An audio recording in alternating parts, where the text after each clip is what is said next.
आपको जब नंबर आए तो बोल देना, और हमें पता है आपका नंबर भी नहीं आएगा आपकी पार्टी में, ये भी पता है हमें।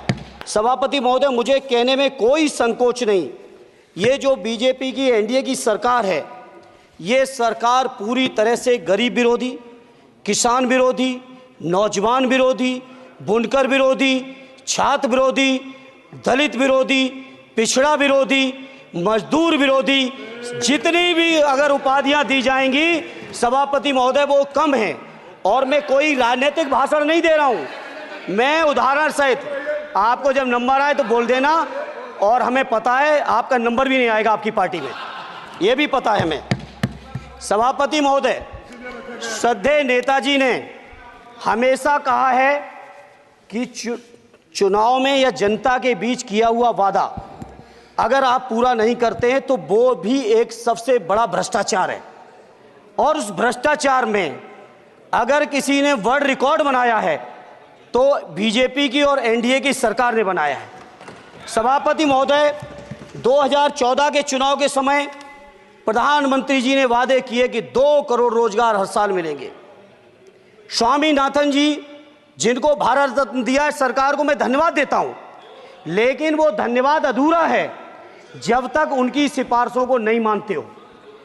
2007-8 से लगातार मांग चल रही है देश में कि स्वामीनाथन जी की जो सिफारिश है किसानों को 1.5 गुना समर्थन मूल्य देने का, एमएसपी की गारंटी देने का, कानूनी हक और अधिकार देने का, उस गारंटी को आज तक नहीं माना, आज तक नहीं माना, आज तक नहीं माना।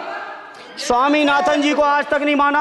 अध्यक्ष जी, डिस्टर्ब ना करिए। सभापति महोदय, मेरा टाइम इसमें काउंट नहीं होगा।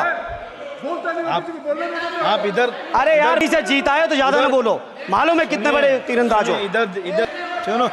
स्वामीनाथन जी की आपने नहीं मानी, एमएसपी आपने लागू नहीं की। कितनी बढ़िया बातें कि खाद पे हम सब्सिडी बढ़ा रहे हैं, पहले 50 किलो को 45 किलो, फिर 45 किलो को 40 किलो, और मुझे लगता है कि एक तीसरा कार्यकाल पूरे होते होते केवल 10 ही किलो बचेगा खाद के कट्टे में, इससे ज्यादा नहीं बचेगा। मंडी एक नहीं बनाई, आत्महत्या इतनी कर रहे हैं किसान, और किसान अगर अपनी एमएसपी की मांग करते हैं, हजारों किसान यहीं दिल्ली की सीमा पर मारे जाते हैं, और आप सोचते हो कि आपकी बात को कोई समझेगा नहीं। सभापति महोदय, नौजवानों को कितना गुमराह किया गया।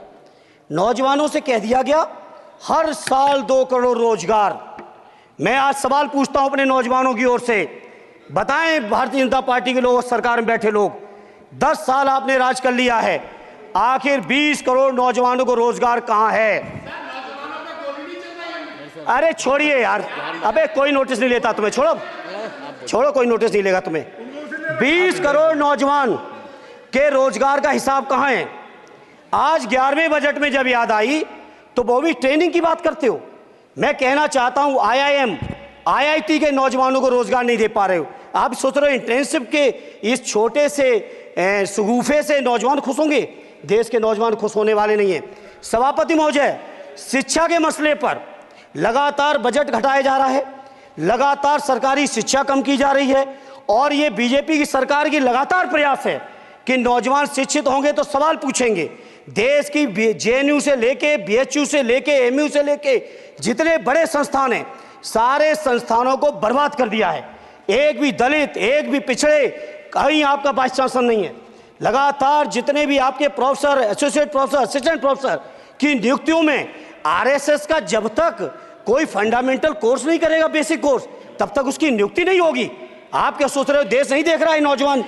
यूजीसी का बजट लगातार कम किया जा रहा है। मेरा खुला आरोप है इस सरकार पर कि ये सरकार शिक्षा को प्राइवेट करके, शिक्षा को मुट्ठी भर उद्योगपतियों के हाथों में देके, शिक्षा को चुनिंदा लोगों के हाथ में देके, देश के 140 करोड़, जिसमें मैं समझता हूं 90% लोग गरीब हैं, उन गरीबों के हाथों से शिक्षा को छीनने का ये जो आपकी सरकार षड्यंत्र कर रही है, इसके लिए हम लोग इस मौके पे विरोध करते हैं।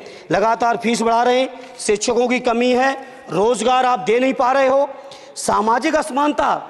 सभापति महोदय, 2014 में जिस समय सरकार बनी थी एनडीए की, उस समय देश की जितने भी जो आर्थिक चीजें थी, जो वेल्थ थी, उसमें पिछड़ों की हैसियत 17% थी, 17%, 17। और आज 10 साल की एनडीए की सरकार के बाद पिछड़ों की आर्थिक हैसियत हो गई है केवल 9%।